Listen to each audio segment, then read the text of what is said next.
Hey everybody. Yeah, back with another modern article. This time we'll talk a little bit about good old Jund. Jund was, a pretty format-defining sort of deck back when it was around, not so long ago. I think the deck will be a factor because it has a lot of old, really good cards coming back. Tarmogoyf, Kitchen Finks, Putrid Leech is still there. You got Bloodbraid Elf. You got Broodmate Dragon.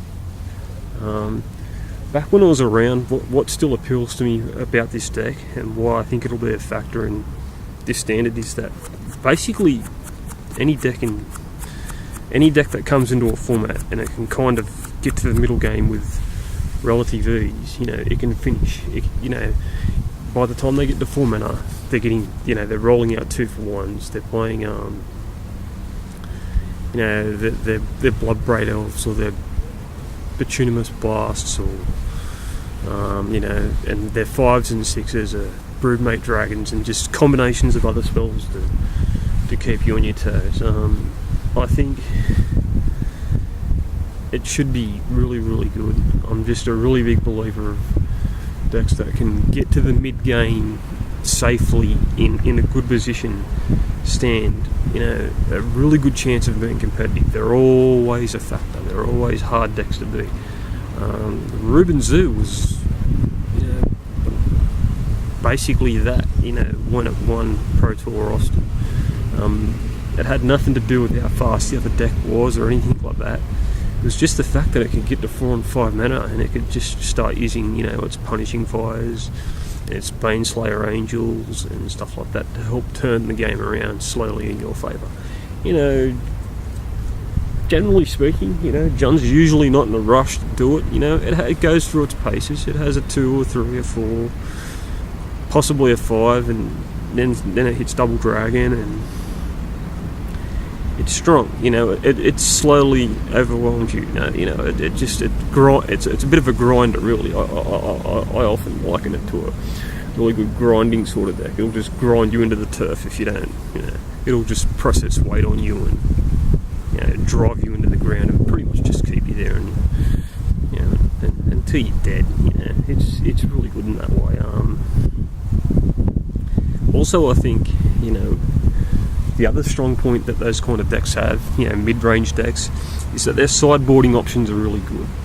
Not only does Jund have a good curve, but it gives, the more, if your deck's only revolved around 1-drops and it has one strategy, which is like Zoo, to basically go in there and hit you with a flurry of punches and just walk out, while, the other, while your opponent's there just, wondering what fucking hit him. Jund kind of, it's like I said, it grinds, it measures you. Their sideboarding, anybody I think who sideboards for Jund, should really, really look over their options. Well, once they get a list, always try and change it up a fair bit with the sideboard. Test out different options.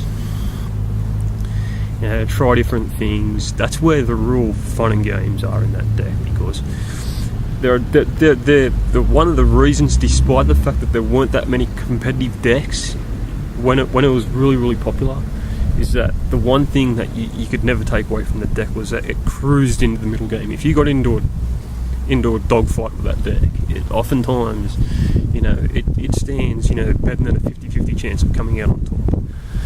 Another deck which was the same way that got hit, unfortunately, and it was probably the best at it, was Fairies, and it was really, really easy to play, but they hit Bitter Blossom. But, aside from the fact that they have a card ban, it's the same sort of thing. They tend to have these cards, their sprites was kind of a start. It helped you keep them, push them back a bit, then Vendilion Click and probably another Vendilion Click. Then you'd have Mistbinds and counter spells and that again, that's getting like to the middle point of the game where it's very, very, very hard to defend against. They really start coming into some powerful spells.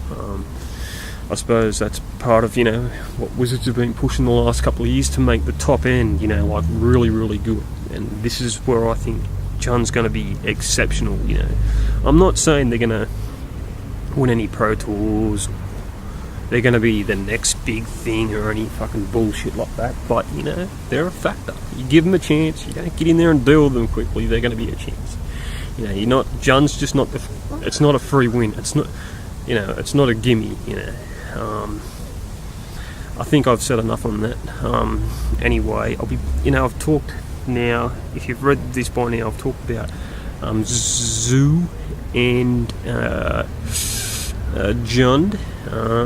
I'll put some deck lists up later in the week. They'll both only be rough drafts, so don't take them too seriously. Don't get there and pick the fucking thing apart. But they'll be what I think will be a shelf of both the decks. But again, probably I'll emphasise more on the sideboard of Jund. Because it's pretty self-explanatory. It's not going to change too much. But, I hope you enjoyed the article. Feel free to rate, comment, or subscribe. Just enjoy the stuff I put out. I love doing it. I'll see you again next time. This is Rogue Pro 1 signing out. Peace, dudes.